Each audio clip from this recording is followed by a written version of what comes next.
Rupganj ISKCON মন্দির।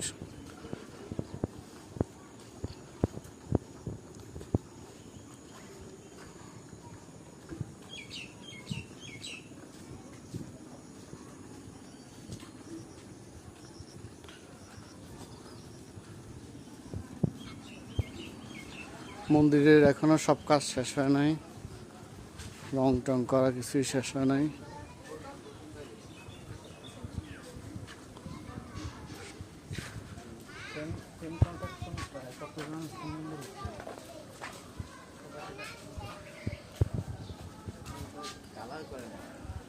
এখনো কাজটি অসম্পূর্ণ আছে আর কি।